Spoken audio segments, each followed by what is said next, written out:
Hello all students, welcome to AceCat. Class, my name is Arpit Sir, your DLR mentor.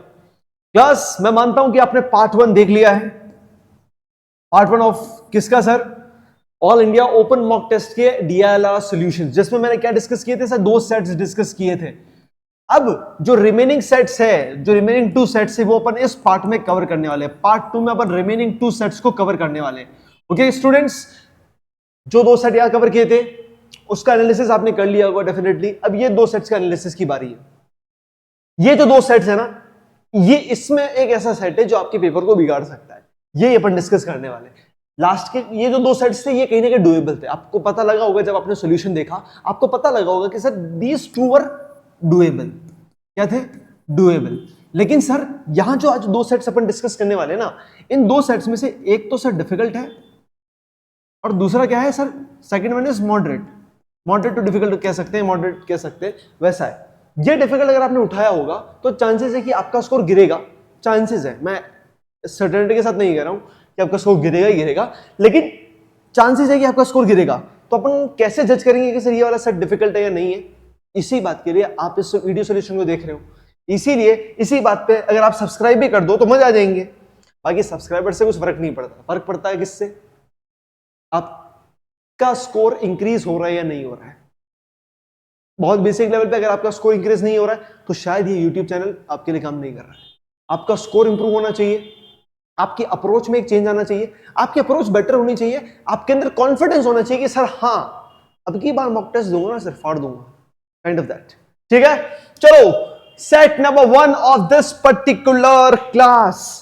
वैसे ये set number 3 है अपने mock test के हिसाब से, लेकिन set number 1 of this particular lecture, जो लोग इसको सिर्फ एज ए रिकॉर्डेड लेक्चर देख रहे हो तो पहले उनके लिए क्वेश्चन डिस्प्ले कर देता हूं. ये रहा हमारा half part of the question and this is the second half of the question. ठीक है, आई होप अपने स्क्रीनशॉट लेकर इसको एक बार सॉल्व करने के लिए ट्राई कर सकते हो आप. ये दोनों हो गए. इसके बाद अगर आपको क्वेश्चंस जानने तो क्वेश्चंस के लिए मेरे पास आपके लिए कुछ है ऑप्शंस. ये 5 क्वेश्चंस है जो बच्चों ने मॉक टेस्ट के अंदर अटेम्प्ट किए थे और अपन पता लगाने वाले कि उनके कितना आंसर सही है और कितना आंसर गलत है और सही क्यों है और गलत क्यों है. ये सब कुछ अपन डिस्कस करने वाले हैं. ठीक है, चलो आ जाओ. क्वेश्चन को रीड करके जज करेंगे कि सर ये क्वेश्चन मेरे लिए है या नहीं. क्वेश्चन को रीड कर जज करेंगे कि क्वेश्चन मेरे लिए है या नहीं. सिंपल सी बात है. आ जाओ, अच्छे से देखना, थोड़ा सा रीड करते पता लगाते कि क्वेश्चन में होने क्या वाला है. Sir 3 friends ABC started a company and rolled out few vacancies on various job platforms in 3 major departments, IT, HR and finance. Sir 3 दोस्तों ने कंपनी स्टार्ट करी है और 3 डिपार्टमेंट से IT, HR एंड फाइनेंस, उसके अंदर वो रिक्रूट कर रहे हैं लोगों को. It was observe that majorly people applied from 4 major cities, sir Delhi, Mumbai, Bangalore and Hyderabad, and very few from other cities. तो सर 4 तो मेजर सिटीज हो गई, Delhi, Mumbai, Bangalore and Hyderabad, and very few from other cities. तो अदर सिटीज को अपन अदर में count करेंगे. For every department at least 1 candidate applied from each city. हर एक सिटी से कम एक डिपार्टमेंट में तो बंदा आएगा ही आएगा. ठीक है सर, क्या अपन अदर सिटीज को भी सिटी में काउंट करते? नहीं. हर एक सिटी का मतलब होता है हैदराबाद, बैंगलोर, दिल्ली, मुंबई. क्यों सर? क्योंकि अदर्स के अंदर तो अपन अदर्स को कर दिया है. अदर्स में कोई सिटी इंडिविजुअल नहीं पता मुझे, लेकिन मुझे पता कि दिल्ली ऐसा इंडिविजुअल सिटी, तो वहां से एक बंदा तीनों डिपार्टमेंट्स में के लिए कम से कम एक आएगा. Second column of the table. Okay sir, below gives the percentage breakup of number of people that applied for the company jobs by the cities in which the person is present. ठीक है sir, ये cities है और number of candidates who applied. Sir इनका सम आ रहा है 100%. तो अगर 100 जनों ने अप्लाई किया है तो 25 लोग कहां से आए? दिल्ली से आए. 30 people came from Mumbai, 15 came from Bangalore, 20 came from Hyderabad and 10 from other. Team समझ में आएगा. परसेंटेज ब्रेकअप क्या लिखा हुआ है? परसेंटेज ब्रेकअप का मतलब होता है कि सर इन सबका सम क्या होगा? 100% होगा. इन सबका सम कितना होगा? 100%. Is the point clear to you guys? कि यहां तक क्लियरिटी के अपन कर क्या रहे? हाँ सर, कि नंबर ऑफ पर्सन्स मुझे नहीं पता, लेकिन सर उनका परसेंटेज ब्रेकअप गिवन है. Then third column gives the breakup of number of candidates shortlisted for further rounds while others were rejected. ये नंबर ऑफ शॉर्टलिस्टेड कैंडिडेट्स हैं. अच्छा सर, बात ऐसी है, बंदों ने अप्लाई किया, कितने बंदे शॉर्टलिस्ट हुए, इसका मुझे एक्चुअल वैल्यू गिवन है. दीज आर एक्चुअल वैल्यूज कि सर दिल्ली में पता नहीं कितने लोगों ने अप्लाई किया, लेकिन सर शॉर्टलिस्ट कितने हुए? 8. ठीक है, मुझे बताओ ये जो वैल्यू है ये या फिर इससे छोटी या बराबर होगी, क्योंकि जितने अप्लाई करेंगे या फिर मैक्स टू मैक्स जितने उन्होंने अप्लाई किया है सबके सभी शॉर्टलिस्ट हो गए, या फिर जो शॉर्टलिस्ट हो रहे हैं वो नंबर जो है अप्लाइड वालों से कम है। इतना क्या अपन सोच पाते हैं? यस सर, इतना अपन सोच पाते हैं। इतनी जो क्लैरिटी आती है सर, यहां तक रीड करने के बाद मुझे हल्का सा इतना लगता है आइडिया सर कि थोड़ा सा सेट हैवी हो सकता है। देखते हैं एक बार के लिए कि आगे क्या लिखा हुआ है। लेकिन सर इतना मुझे क्लिक कर रहा है कि आगे जगह मुझे क्या करना पड़ेगा, शायद मुझे सिटीज के साथ डिफरेंट डिपार्टमेंट का ब्रेकअप देखना पड़ेगा। लेकिन सर प्रॉब्लम इस पूरे सेट में ये है कि मेरे पास एक्चुअल वैल्यूज नहीं है अभी तक। एक्चुअल वैल्यूज यही है और एक्चुअल वैल्यू यहां मुझे गिवन नहीं है। आगे थोड़ा सा रीड कर लेते हैं फटाफट। एडिशनल इन्फॉर्मेशन क्या है? More than 60% of candidates from Delhi applied for IT department, more than 50% candidates from Mumbai applied for IT department. Okay sir. Number of candidates from Delhi, Mumbai, Bangalore who applied for any department is not same. Okay. Number of candidates who applied in the HR department from Bangalore was equal to number of candidates who applied in the IT department from Hyderabad. All shortlisted candidates from Bangalore are from HR department, which in turn is equal to number of candidates who applied for the same department in Bangalore. Question को read करने के बाद इतना idea लगता है कि अगर इस क्वेश्चन को मुझे सॉल्व करना है, अगर इस क्वेश्चन को मुझे सॉल्व करना है, अगर इस क्वेश्चन को मुझे सॉल्व करना है, अगर इस क्वेश्चन को मुझे सॉल्व करना है तो सर मुझे मुझे क्या करना होगा पता है? मुझे सर सिटी का और डिपार्टमेंट का ब्रेकअप निकालना पड़ेगा। सिटी और डिपार्टमेंट का ब्रेकअप निकालना पड़ेगा। मतलब सर दिल्ली से आईटी डिपार्टमेंट ने कितने अप्लाई किया है, मुंबई में आईटी या एचआर में कितने ने अप्लाई किया है, और फाइनेंस में कितने ने अप्लाई किया है। ये समझ में आ रहा है आप लोगों को? ये समझ में आ रहा है क्या? एक सेकंड, क्या आपको पॉइंट क्लियर है? क्या यहां तक पॉइंट क्लियर है आप लोगों को कि सर ब्रेकअप चाहिए? अगर ब्रेकअप होगा तो ये अपन सॉल्व कर पाएंगे। एक बार क्वेश्चंस पे नजर घुमा ले क्या, क्वेश्चंस कैसे है, फिर अपन डिस्कस करते हैं कि क्या प्रॉब्लम है सेट में। Number of candidates applied for jobs from all the cities, कितने बंदे total? Maximum how many candidates applied for HR department? What percentage of total candidates applied for IT department from cities Delhi and Mumbai? कौन सा definitely false है? What is the highest difference between? Sir कहीं ना कहीं इस set में possibilities है। कैसे पता लगा? सर क्या लिखा हुआ है? Maximum. Which of the following, यहां पे भी लिखा हुआ है हाईएस्ट डिफरेंस। मतलब सर मुझे एक्चुअल वैल्यू शायद मेरे पास आएगी लेकिन उतनी भी एक्यूरेट नहीं आएगी। क्या पता उनमें थोड़े बहुत पॉसिबिलिटीज हो। इस सेट की पता प्रॉब्लम क्या है? एक ही प्रॉब्लम है इस पूरे सेट की कि सर मुझे टोटल नंबर ऑफ ये नहीं पता कैंडिडेट्स कितने। अब एग्जाम में मैं होऊंगा तो इस सेट को कैसे डिसाइड करूं कि सर ये सेट मेरे लिए है या नहीं है? सबसे पहले डिसाइड करने के 2-3 फैक्टर्स होते हैं, जैसा कि अपन ने लास्ट लेक्चर में भी देखा था। सबसे पहला फैक्टर ये होता है टॉपिक को लेकर फेमिलियरिटी। लेकिन सर ऐसा नाम का कोई टॉपिक ही नहीं होता, इसको अपन केसलेट्स कहते हैं। दीज आर केसलेट्स जो रैंडम आता है, जिसमें क्या होता है 3 तरह का डेटा होता है। केसलेट्स में 3 तरह का डेटा होता है। फर्स्ट इज गिवन डेटा, क्या होता है? Given data. Second is missing data, कि डेटा मिसिंग है। थर्ड होता है हिडन डेटा, क्या होता है? Hidden data. ये 3 तरह के डेटा होते हैं। जब ये मिक्स होकर हमारे सामने एक पजल आता है तो उसको हम केसलेट कह देते हैं कि कुछ ना कुछ प्रॉब्लम आई है सर, उसको सॉल्व करना है। तो ये प्योर एक केसलेट है, ये कोई टॉपिक नहीं, ना कोई इसको अरेंजमेंट में डालेगा, ना इसको कोई गेम्स एंड टूर्नामेंट्स में डालेगा। This is a complete different puzzle या केसलेट। सर इस केसलेट को अपन जज नहीं कर सकते कि मेरा टॉपिक अच्छा है नहीं। तो दूसरा पॉइंट क्या था सर? वेरिएबल्स। वेरिएबल्स मतलब सर इस पूरे गेम के अंदर कितने वेरिएबल्स, कितने पैरामीटर्स मेरे साथ इन्वॉल्व है। सर 5 तो मेरे पास सिटीज के ऑप्शंस है और सर 3 डिपार्टमेंट्स हैं। 3 डिपार्टमेंट्स भी है सर। थोड़ी बहुत क्लैरिटी ये भी है आगे जाके कि सर शॉर्टलिस्टेड कैंडिडेट्स का भी कुछ ना कुछ डेटा हो सकता है। साथ में मुझे ये भी पता नहीं अभी तक कि इनकी एक्चुअल वैल्यूज क्या है। क्या इस सेट को सॉल्व करना चाहिए? मैं कोशिश करूंगा कि मैं दूसरे सेट्स पे जाऊं, पहले दूसरे सेट्स पे जाऊं जहां मेरे पास थोड़ा सा डेटा ज्यादा है या मुझे थोड़ा सा क्लिक कर जाए कि सर इसमें क्या करना है। इस सेट की प्रॉब्लम ये आएगी कि यार डेटा गिवन नहीं है। देखो इसमें आपको ज्यादातर नंबर्स मिलेंगे ही नहीं इस पूरे में। देखो आपके पास यहां पे भी नंबर्स नहीं गिवन है, यहां पर भी नंबर्स नहीं गिवन है। जब नंबर्स नहीं गिवन होते हैं तो कहीं ना कहीं सेट थोड़ा सा ट्रिकी बन जाता है।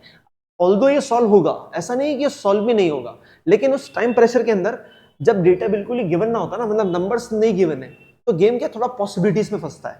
और याद रखना जहां पॉसिबिलिटीज बनती है ना, उन वाले सेट्स को अच्छे से पिक करना बहुत इंपॉर्टेंट है।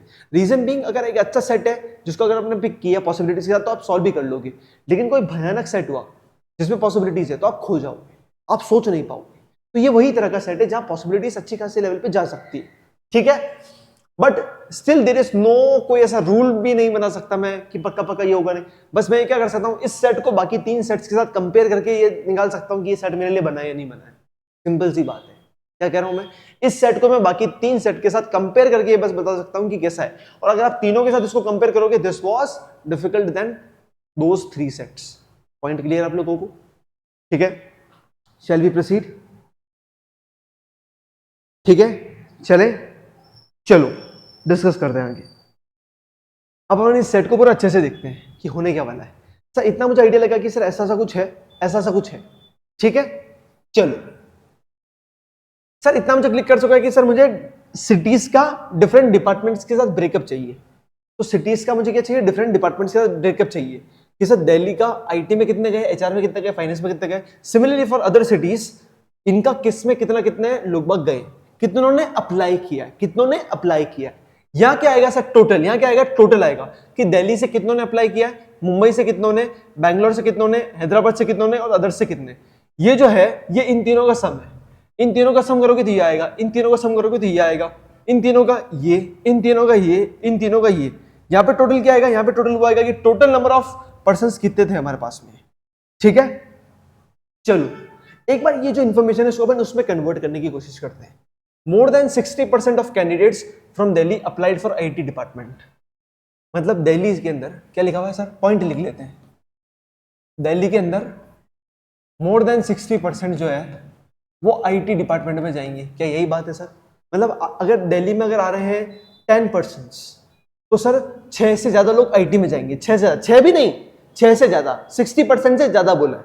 60% नहीं, 60% से ज्यादा।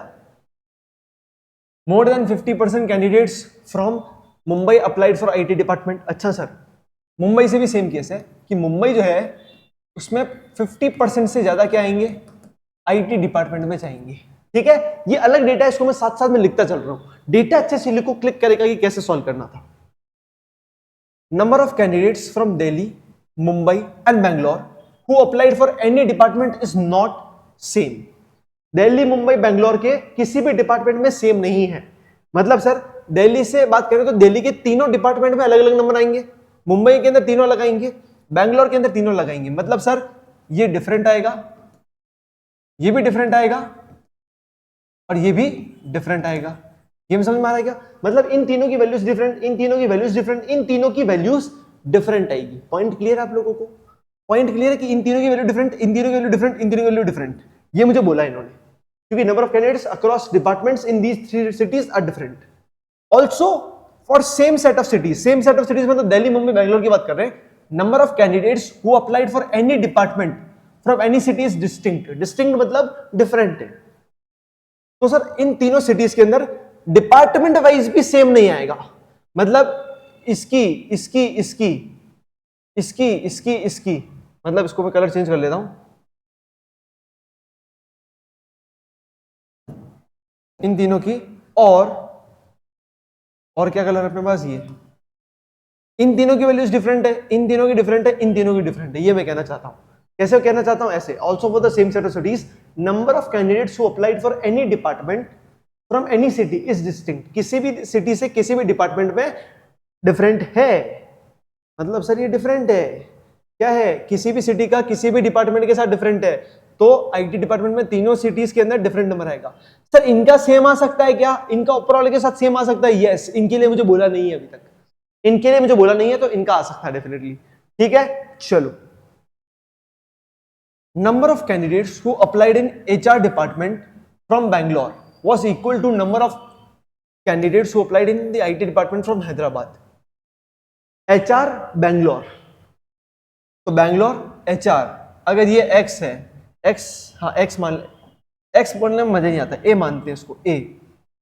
अगर ये A है, देन ये किसके इक्वल है? IT हैदराबाद। IT हैदराबाद, हैदराबाद का IT डिपार्टमेंट यहाँ पे A लिख दो। ठीक है सर, दोनों इक्वल है। And number of candidates who applied in IT department from Bangalore, IT जो बैंगलोर है, बैंगलोर का जो आईटी है, अगर ये बी है, was equal to number of candidates who applied in one of the other 2 departments from Hyderabad। मतलब ये जो आईटी डिपार्टमेंट बैंगलोर जो है वो किसके इक्वल है? one of the other 2 departments from Hyderabad। तो हैदराबाद के कोई सी भी जो बचे हुए डिपार्टमेंट्स है, एचआर और फाइनेंस, इन दोनों में से किसी का भी इक्वल हो सकता है इसके साथ, मतलब बी यहां पर भी आ सकता है या बी यहां पर भी आ सकता है। ये मेरे सामने कुछ केस बना है, ठीक है, बी यहां पर भी आ सकता है, यहां पर भी आ सकता है, ऐसा इन्होंने मुझे कहा है। कहां कहा है? ये लिखा हुआ है, was equal to number of one of the other two departments, ठीक है। All shortlisted candidates from Bangalore, Bangalore से कितने बंदे शॉर्टलिस्ट हो रहे हैं? बैंगलोर से हो रहे हैं सर 2% आर शॉर्टलिस्टेड, तो two are from HR department, जो शॉर्टलिस्ट हो रहे हैं वो एचआर डिपार्टमेंट से हो रहे हैं, which in turn is equal to number of candidates who applied for the same department in Bangalore। मतलब सर एचआर डिपार्टमेंट से जो शॉर्टलिस्ट हो रहे हैं वो इक्वल किसके हैं? Number of candidates who applied for same department. मतलब एचआर में जितनों ने अप्लाई किया उतने ही सेलेक्ट हो गए, उतने ही शॉर्टलिस्ट हो गए। और शॉर्टलिस्ट कितने हुए सर? जो सारे शॉर्टलिस्ट हो रहे हैं बैंगलोर से वो एचआर डिपार्टमेंट से हो रहे हैं। मतलब सर बैंगलोर का जो एचआर डिपार्टमेंट है इसकी वैल्यू कितनी हो गई? 2 हो गई क्या सर? अगर ये 2 है तो ये भी 2 हो गया। क्या कहा? बैंगलोर से जो शॉर्टलिस्ट होंगे, कितने बंदे शॉर्टलिस्ट होंगे? टोटल 2। ये कहां से है? एचआर से। और एचआर में जितनों ने अप्लाई किया उतने ही शॉर्टलिस्ट हो गए, तो यहां पे वैल्यू 2 आ गई। क्लियर है पॉइंट आपको? पॉइंट क्लियर है यहां तक? यस सर, यहां तक तो पॉइंट क्लियर है। और कुछ? Total 19 candidates applied for IT department. IT department में कितना आएंगे? टोटल 19। इन सबका सम कितना आएगा? 19 आएगा। अब यहां तक ही सेट है मेरे पास में। आगे कैसे सॉल्व करेंगे सर? आगे सॉल्व कैसे करेंगे?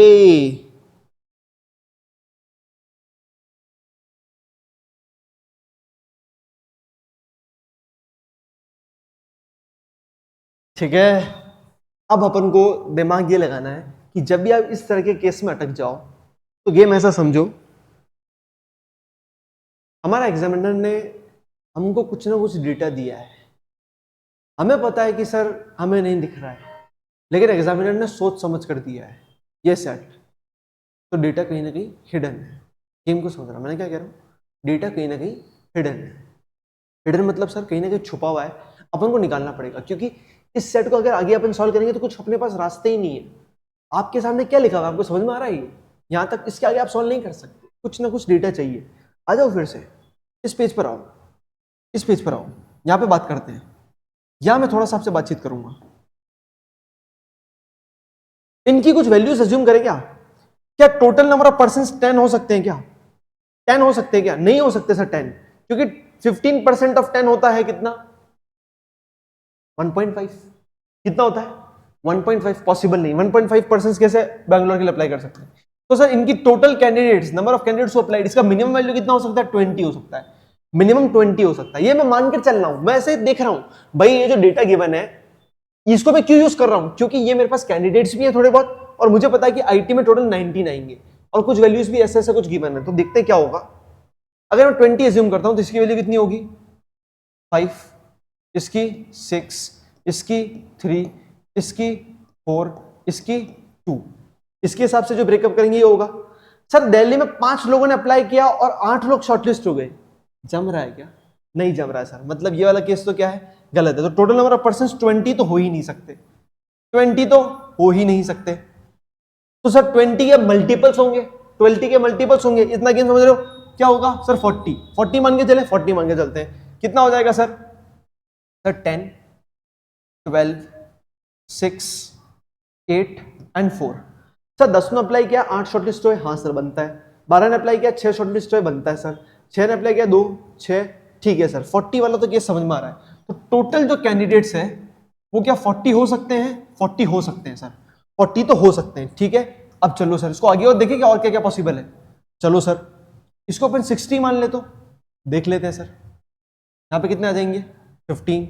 यहाँ पे कितने आ जाएंगे? 18। यहाँ पे कितने आ जाएंगे? 9। यहाँ पे कितने आ जाएंगे? 12। यहाँ पे कितने आ जाएंगे? 6। ऐसे तो सर ये आगे से आगे बढ़ता जाएगा, अपन को तो करना ही पड़ेगा क्या? अरे मेरे भाई सुनो अच्छे से, ठीक है। एक बार 60 को चेक करते हैं। कैसे चेक करेंगे सर? आईटी डिपार्टमेंट में कितने होने चाहिए? 19। अब मुझे बताओ कितना है? दिल्ली में 15 लोग और इसमें 18 लोग, ठीक है। दिल्ली में 15 लोग आ रहे हैं, दिल्ली में 15 आ रहे हैं और इसमें 18 आ रहे हैं। मुझे पता है कि दिल्ली का 60% से ज्यादा आईटी में जाएगा। 60% ऑफ 15 कितना होता है?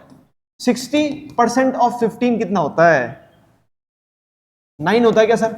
9 होता है क्या सर? 9 होता है क्या? Yes sir. तो क्या 9 लोग यहाँ पे आएंगे? नहीं, 9 से ज्यादा। तो चलो मैं मिनिमम मानता हूं 10, मैंने 10 मान के चला। 60% से ज्यादा किस में जाएंगे? आईटी में जाएंगे, दिल्ली के अंदर से। तो 10 लोग यहाँ पे चले गए। 18 का 15% कितना होता है? 18 का 50% कितना होता है? क्योंकि मुंबई में 50% से ज्यादा आईटी में जाएंगे। इसका 50% कितना होता है? 9 से ज्यादा मतलब 10।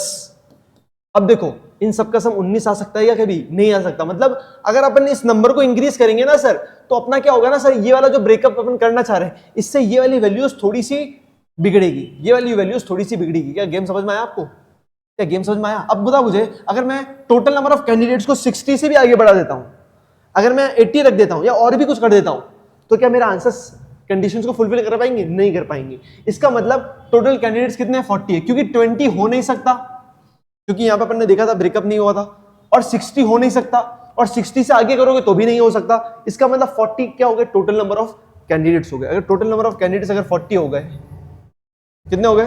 40 हो गए, तो वैल्यूज क्या आएगी? 10, 12, 6, 8 एंड 4, यही आएगी क्या? Yes sir. 10, 12, 6, 8, 4, 6, 8, 4, यही आएगी सर। और इनका सम कितना आ रहा है? 40 आ रहा है। यही बात है क्या सर? यही बात है क्या सर? यही बात है क्या सर? यस, यही बात है। गेम को समझे यहां तक?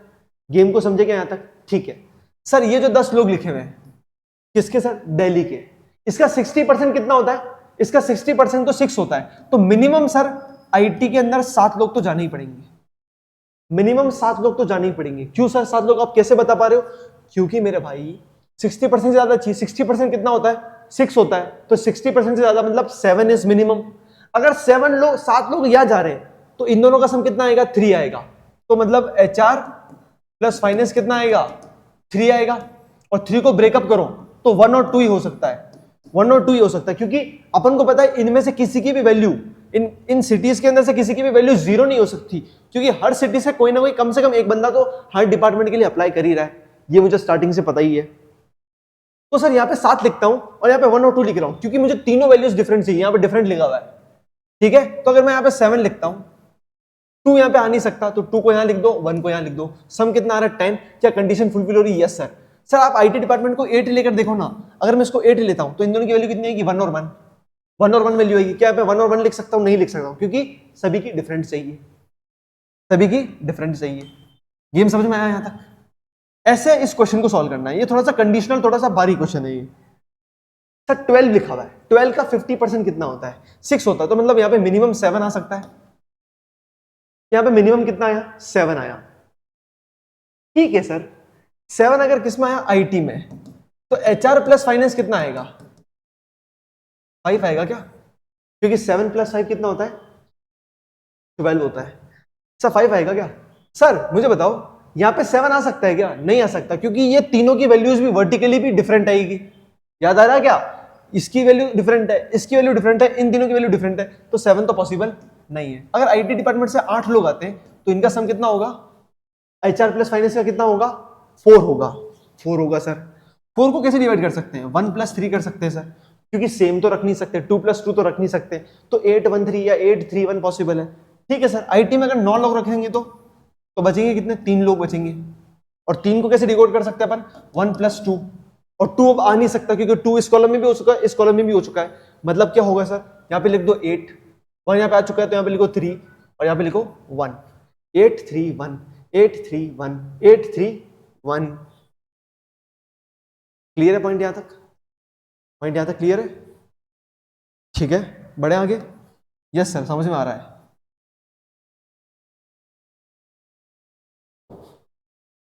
अब मुझे बताओ, सम चाहिए 6, सम चाहिए 6, जिसमें से एक तो है 2 और बच्चों का 4 चाहिए। 4 कैसे पॉसिबल है? 1 प्लस 3 से ही पॉसिबल है।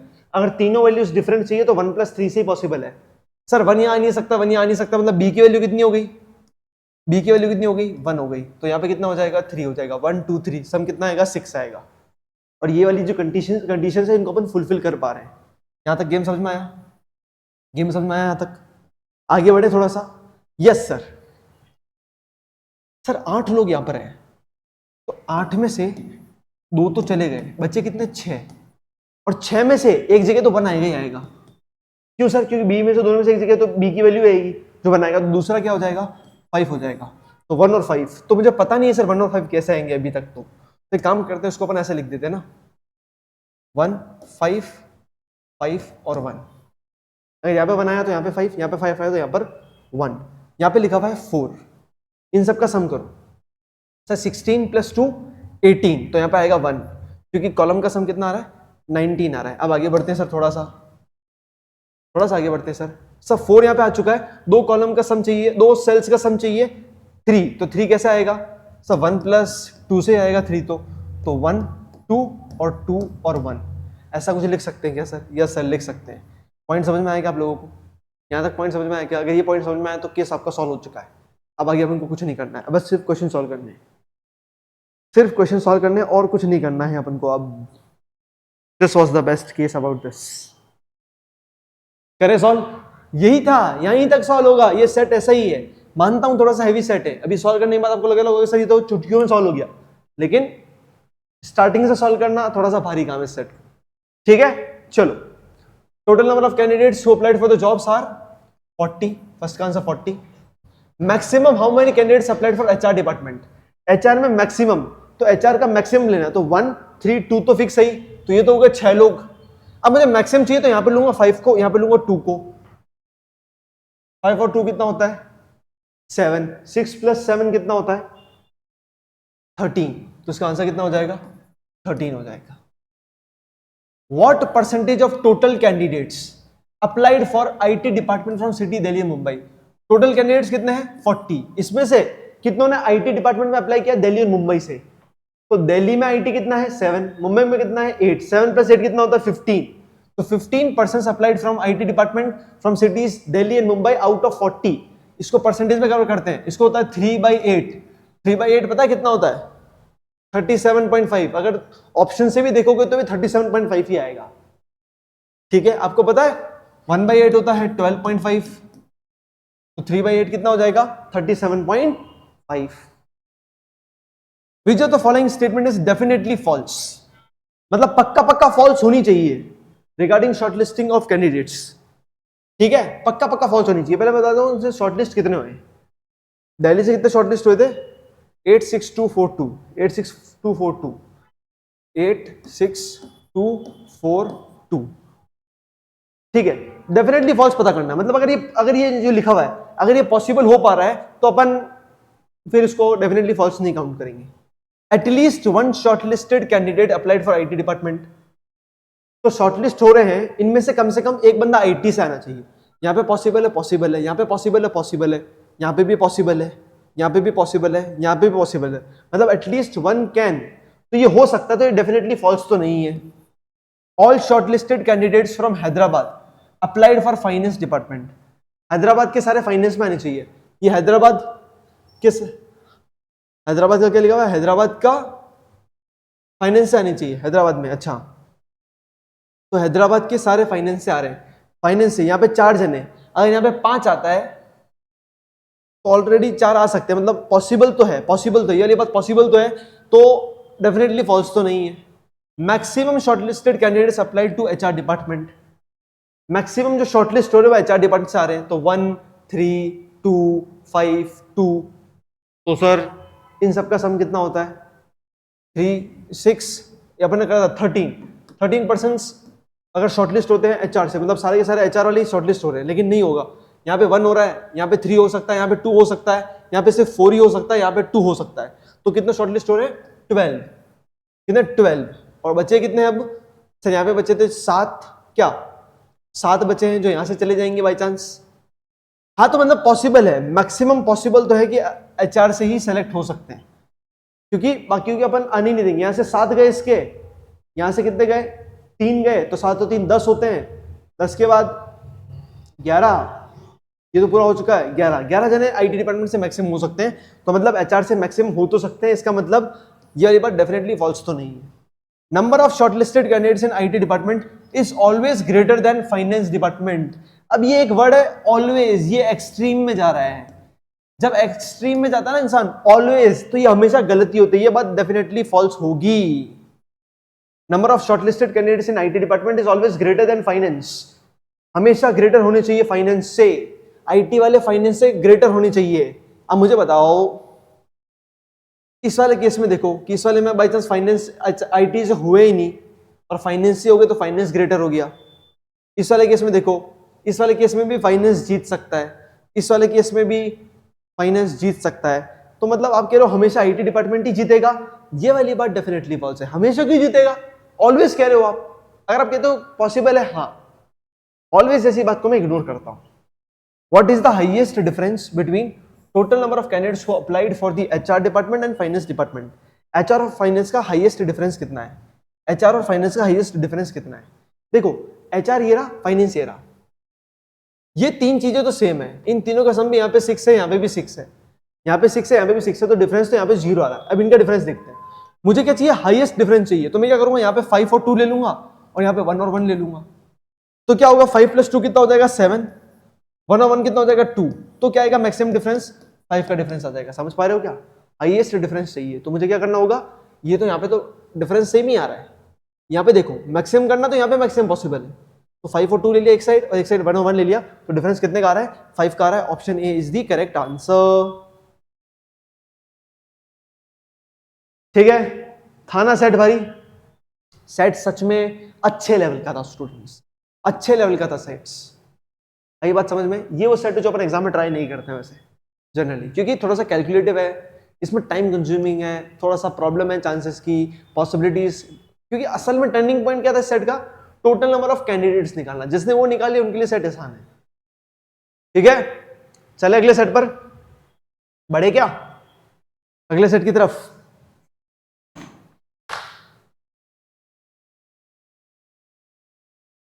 चलो डिस्कस करते हैं नेक्स्ट सेट। ये रहा नेक्स्ट सेट हम लोगों के सामने। ये कैसा सेट है जो कि डुएबल है एग्जाम के अंदर? यही है बस पूरा सेट। जो लोग ट्राई करना चाहते हैं अभी के अभी यहीं पे ट्राई कर सकते हैं और क्वेश्चंस के लिए डायरेक्टली यहाँ पर रेफर कर सकते हैं। ये सेट कहीं ना कहीं डुएबल है और इसको एग्जाम में अपन सॉल्व करने की कोशिश करते हैं, इस तरह के सेट को। ठीक है, डिस्कस करते हैं कि सेट को अपन कैसे पिक करेंगे कि ये सेट मेरे लिए था या नहीं था। देखते हैं क्या लिखा हुआ है। At a software company 9 programmers labelled P से Q तक X तक are divided into 3 teams based on programming language Java, Python and Go. Third मतलब 3 लैंग्वेजेस है, उनकी टीम्स बनने वाली है। ठीक है, P से X तक 9 प्रोग्रामर्स है मेरे पास। These programmers have distinct integral years of coding experience ranging from 2 to 10 years। तो 2, 3, 4, 5, 6, 7, 8, 9, 10 कितने नंबर्स हो गए? 9 नंबर्स हो गए। इनका सबका अलग अलग एक्सपीरियंस है, सबका डिफरेंट है। कैसे पता लगा? डिस्टिंक्ट इंटीग्रल लिखा हुआ है। Each language is assigned to a team with no more than 4 and no fewer than 2 programmers. मतलब किसी भी टीम के अंदर 4 से ज्यादा बंदे नहीं होंगे और 2 से कम नहीं होंगे। कितने हो सकते हैं? 2 हो सकते हैं, 3 हो सकते हैं, 4 हो सकते हैं। For example, if it is stated that programmer be and the one with 10 years of experience code in the same language, it implies that B does not possess 10 years of experience। yes sir, ये अगर कह रहा है कि B के साथ एक 10 साल वाला भी काम करता तो मतलब B 10 साल वाला आदमी नहीं है। ठीक है, एडिशनल इंफॉर्मेशन मुझे गिवन है यहाँ पर। P has the least experience with his teammate and he is not in the same team of V or S। ठीक है सर, ये पजल किस पर बेस्ड है? अरेंजमेंट पर बेस्ड है सर। ये किस पर बेस्ड है? अरेंजमेंट। या आपने टॉपिक पढ़ा है टीम सिलेक्शन, ये उस पर बेस्ड है। अब जिन लोगों ने, मैंने कहा कि अरेंजमेंट और टीम सिलेक्शन के पजल्स कहीं ना कहीं डुएबल होते हैं।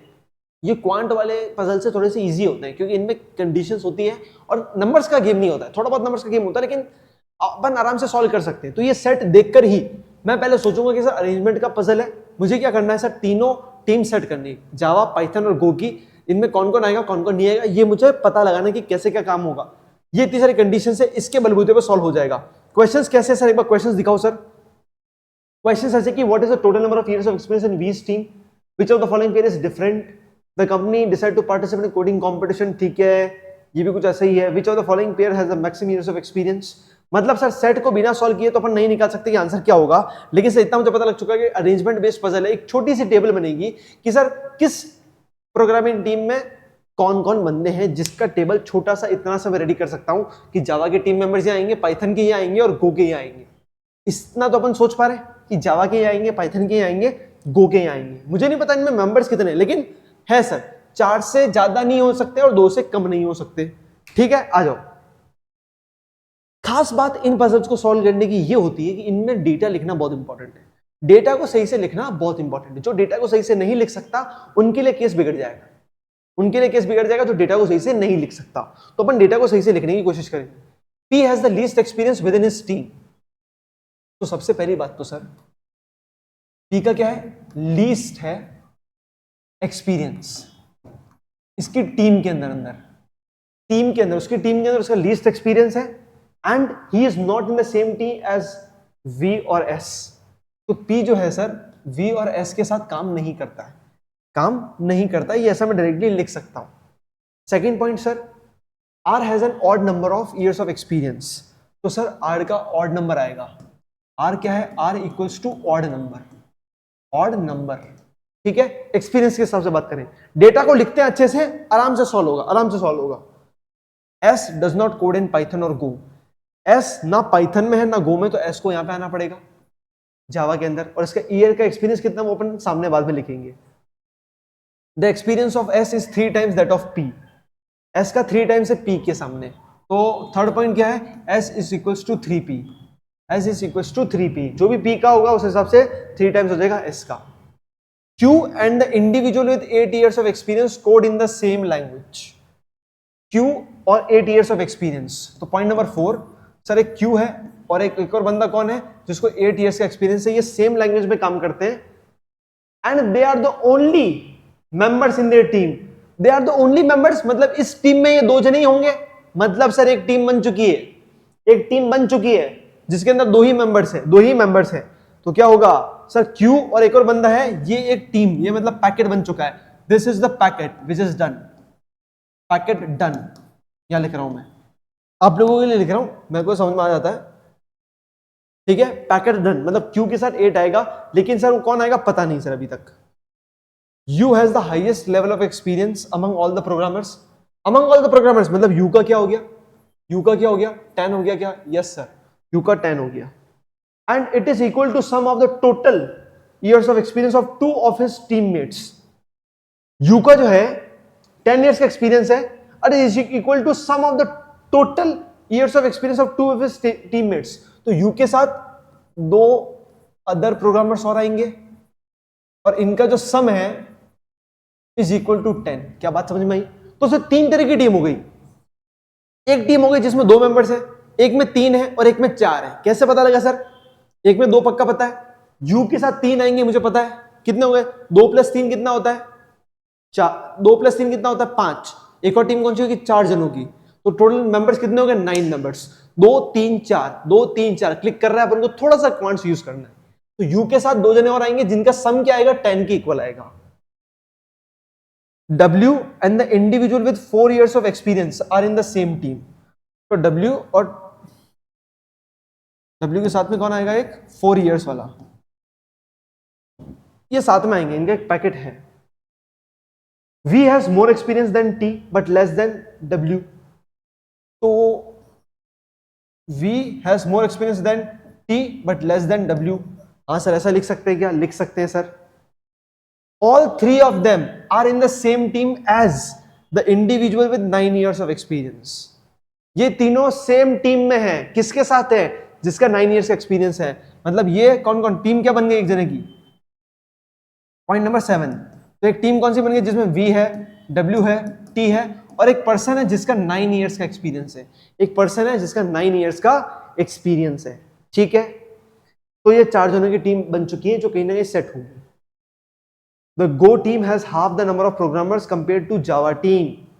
हाफ सर, टीम के टोटल मेंबर्स कितने हो सकते हैं? 2 3 4। तो हाफ की बात कर रहे हो, मतलब आप 4 और 2 की बात कर रहे हो। तो क्या बोला? Go team has half number of programmers compare to Java. तो जावा में कितने बंदे हो जाएंगे?